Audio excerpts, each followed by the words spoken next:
नारद की प्रतिपंचचूड़ा अप्सरा के द्वारा स्त्री के स्वभाव का वर्णन। व्यास जी बोले, हे मुनि, यदि आप मुझसे संतुष्ट हैं तो स्त्रियों की जिस दुष्प्रवृत्ति को पंचचूड़ा ने कहा है उसे संक्षेप में मुझसे कहिए। सनत कुमार बोले, हे विप्र, सुनिए, मैं स्त्रियों के स्वभाव का यथार्थ रूप से वर्णन कर रहा हूँ, जिसकी सुनने मात्र से उत्तम वैराग्य हो जाता है। हे मुनि, शुद्ध चित्र वाली स्त्रियां सदा दोषों की जड़ होती, इसीलिए सावधान मुमुक्षुओं को उनमें आसक्ति नहीं करनी चाहिए।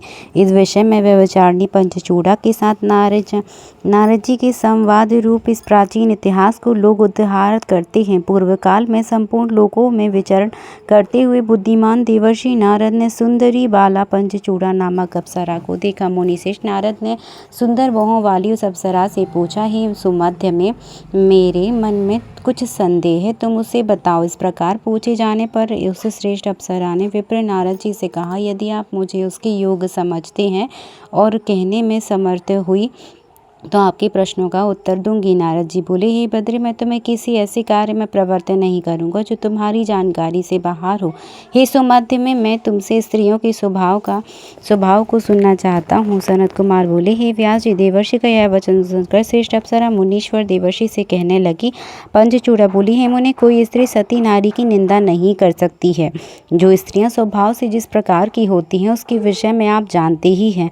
अतः हे मुनि, मुझे इस प्रकार के प्रश्न में कि समाधान में नियुक्त मत कीजिए। ऐसा कहकर वह श्रेष्ठ अप्सरा पंचचूड़ा मौन हो गई। तब उसका उत्तर सुनकर देवर्षि में श्रेष्ठ नारद जी लोगों के हित की कामना से उसे पुनः कहने लगे। बोले, झूठ बोलने से दोष होता है, सत्य बोलने से दोष नहीं है, ऐसा तुम सत्य जानो। अतः हे सुमध्य में, तुम इसे बताओ। सनत कुमार बोले, इस प्रकार बताने के लिए बलात् प्रेरित किए जाने पर मनोहर हास्य वाली वह निश्चय पूर्वक स्त्रियों के स्वाभाविक तथा सत्य दोषों को कहने लगी। पंचचूड़ा बोली, हे नारद, कुलीन, पतिमती एवं सुंदर रूप वाली स्त्रियां भी कभी कभी मर्यादा में नहीं रहती हैं, यही दोष स्त्रियों में है। इस प्रकार की स्त्रियां अपने पति की परोक्ष में बिना जाने हुए धनवान रूपवान अपने को चाहने वाले पुरुषों की कामना करती हैं और किसी की प्रतीक्षा नहीं करती।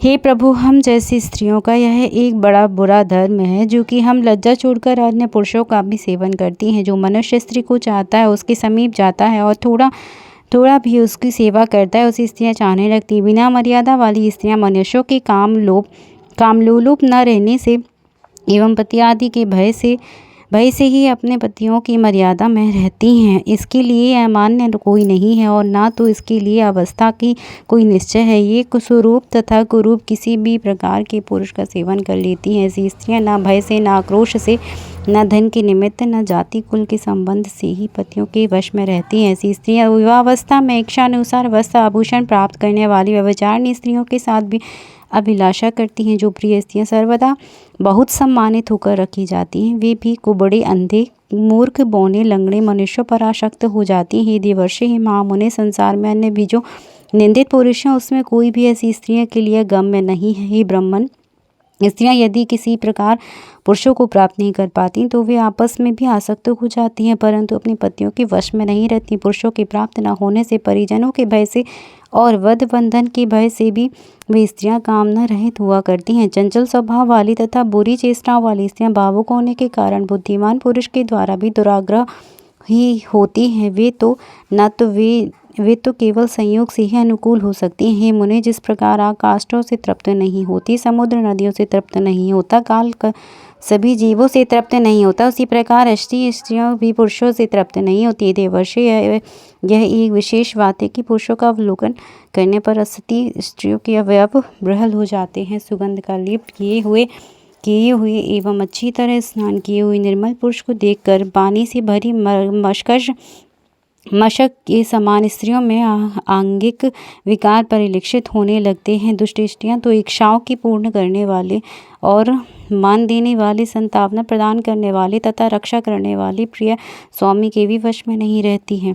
वे ना संपूर्ण कामों के भोग से, ना तो अलंकार से, ना धन से, संचय से वैसा सुख मानती हैं जैसा श्रृंगारिकता की परिग्रह से मानती हैं। काल काष्ठ देने वाला, मृत्यु, पाताल, बाण, वानल, चूरे की धार, विष, सर्प, अग्नि, ये सभी एक और तथा स्त्रियां एक और, अर्थात इन इन काल आदि का सामर्थ्य सम्मिलित रूप से ही स्त्री सामर्थ्य के तुल्य हो सकता है। नारद ब्रह्मा ने जैसा से जहाँ से पंच महाभूतों तथा जहाँ से लोक का निर्माण किया, जहाँ से स्त्री पुरुष का निर्माण किया, वहीं से स्त्रियों से सर्वदा दोष का विधान किया, अर्थात स्त्रियों के ये दोष स्वाभाविक हैं।